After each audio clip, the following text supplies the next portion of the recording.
Some horror is so extreme that it's almost too tough to watch. Most Hollywood flicks shy away from showing too much brutality, but outside of the US seems to be the place if you like your horror on the tougher side. Take the number 28 film, for instance.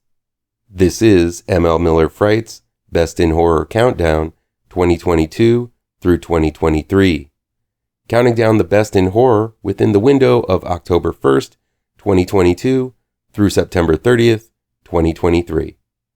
Number 28. Beaten to Death was released on September 1st, 2023. It's available on demand from Welcome Villain Films. Beaten to Death is new in select theaters from Welcome Villain Films. It's directed by Sam Curtin and written by Sam Curtin and Benjamin Jung-Clarke. After a drug deal gone wrong, Jack, played by Thomas Roach, and his girlfriend Rachel, played by Nicole Tudor, are viciously beaten by a drug dealer, leaving Rachel dead and Jack seriously wounded. But when Jack escapes and seeks help from a loner named Ned, played by David Tracy, Jack finds out that in the outback, there is no safe place. Beaten to Death is a grim and devastating film of one man's will to survive against insurmountable odds. It's a small-scale survival film set in the Australian outback with big stakes. Yes, the violence in Beaten to Death is gruesome, but given the title, what would you expect? It's a hard-edged gore fest focusing mainly on surviving rather than inflicting pain on another person. It's not about the gore, though. Jack's futile attempt to make his way across the rough terrain after being tortured horribly seems to be the point here.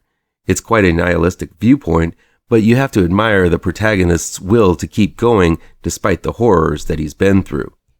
Still, this is a film not for the squeamish. I've seen quite a lot of gore in my time, and seeing what torture this movie heaps upon Jack is almost excruciating to watch at times. Usually in action films, the hero gets a couple cuts or bruises, a gash that'll leave a wicked scar on his cheek or chin someday, if they survive, but in Beaten to Death, Jack undergoes irreparable damage that, if he does defy the title of the movie and get out of this predicament alive, his world will be forever changed. The stakes are high here, and the arduous endurance test Jack has to take is something one normally doesn't see in a production this size. But while the blood flows freely, the film never feels like it's reveling in the gore.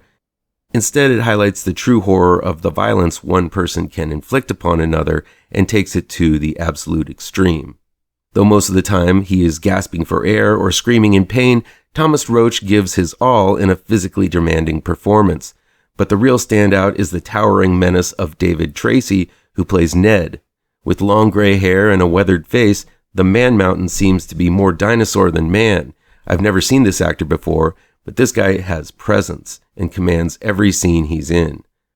Beaten to Death is not a comfortable movie. It's reminiscent of other no-holds-barred, grim, gritty violence fests from down under, like Wake in Fright and Fair Game, where the outback is as much of a horror as the acts of the evil men who roam it. It's grindhousey, as it focuses more on the man versus nature than man versus man, reminiscent of those classic survival tales from the 70s like Deliverance, Straw Dogs, and such, where the softer man is forced to get tough quick or die by the deeds of his fellow man and the surrounding elements. I highly recommend checking Beaten to Death out, but only if you have the stomach for it.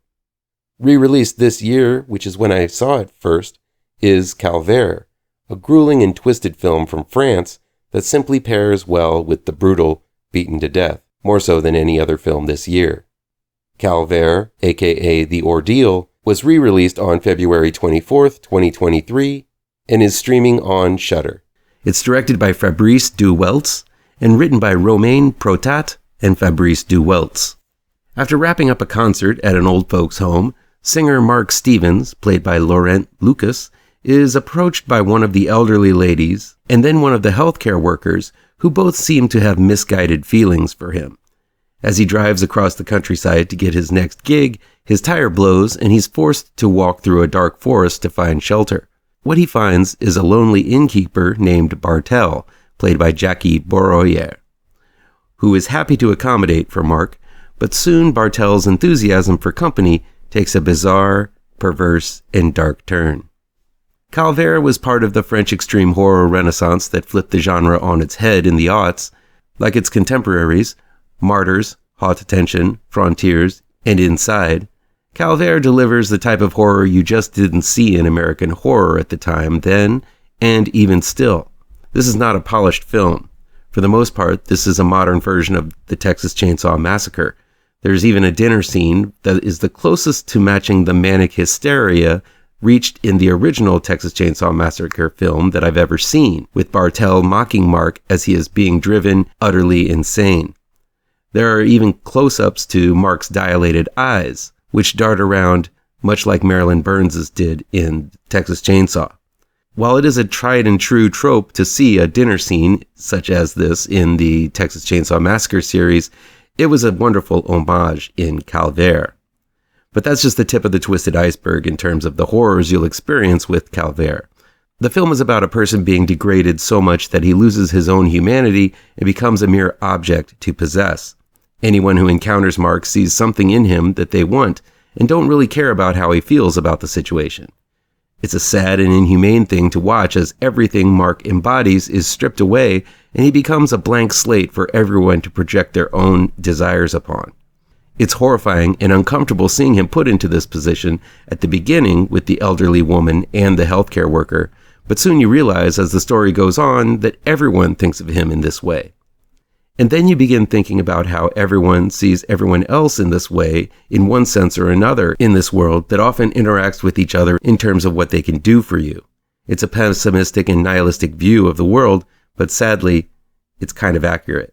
Calvaire offers up uncanny scenes showing people doing strange things that I've just never seen before, and I love movies like that.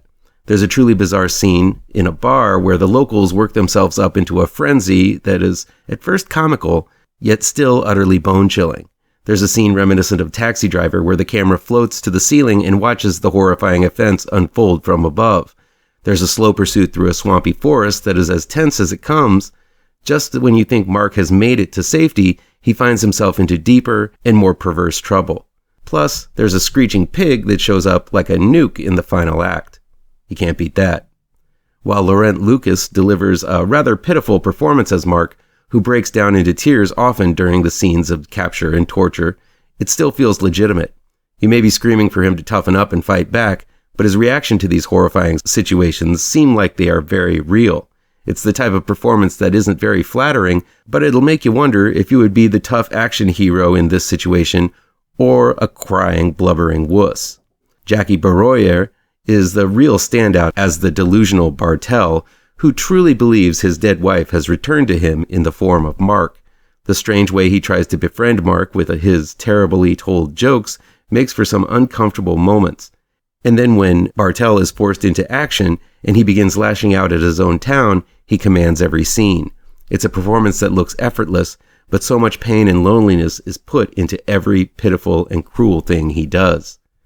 Calvaire is a dangerous movie that will leave deep scars. It's one of the lesser-known French extreme horrors that didn't get the hype and press of Martyrs, Inside, or Haute Tension. I love it that there are still movies like this out there for me to discover, having reviewed horror for so long. Director Fabrice du Welz went on to make Vignan and Alleluia, two other twisted films worth seeking out, but I feel Calvaire is his best. Seek this film out and bathe in every terrifying moment of horror and intensity. It's one of those films that is truly hard to shake. As always, feel free to agree, disagree, or how about you play along at home and give me your own picks for your favorite horror movies. It's October, so let's talk horror. Come back tomorrow for the next level in the Best in Horror Countdown. Be sure to hit all of those pertinent bells and whistles down below, and you'll never miss a post. Happy Halloween, folks.